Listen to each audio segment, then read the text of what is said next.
Hi friends, இன்னைக்கு நெய் உருக்கிறதுல உள்ள டிப்ஸ் மட்டுமே பார்த்துடலாம். எப்பவுமே அகலமான பாத்திரத்துல தான் நெய் உருக்குவேன். இன்னைக்கு ஒரு டெஸ்ட்டுக்காக குறுகலான பாத்திரத்துல சின்ன பாத்திரத்துல நெய் உருக்கி பார்த்தேன். டைம் ரொம்ப அதிகமா எடுத்துக்கிட்டது. அதனால அகலமான பாத்திரத்துல செய்யறதே பெஸ்ட்.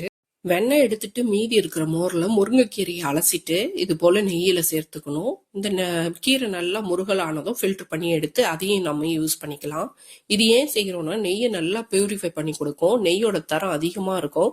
மணலா குருணையா நமக்கு நெய் கிடைக்கணும்னா மோர்ல அலசிட்டு முருங்கைக்கீரையை சேர்த்தோம்னா அது போல கன்சிஸ்டன்சி கண்டிப்பா கிடைக்கும். நெய் பாருங்க எவ்வளவு அழகா கலர்ஃபுல்லா வந்துருச்சு. இப்ப ஸ்டவ் ஆஃப் பண்ணிட்டேன், நானு நெய் ரெடி ஆயிடுச்சுன்னு சொல்லிட்டு ஆற வச்சு நெய்யை ஃபில்டர் பண்ணிக்க வேண்டியதான்.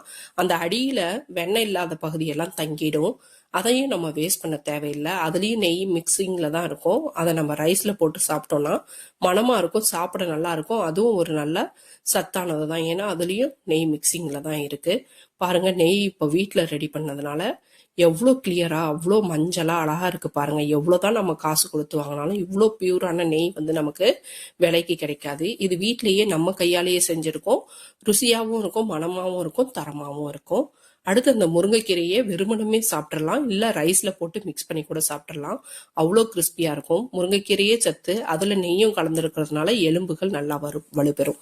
வேற ஏதாவது டவுட் இருந்தா கமெண்ட்ல கேளுங்க. லைக் பண்ணுங்க, சப்ஸ்கிரைப் பண்ணுங்க. தேங்க்யூ.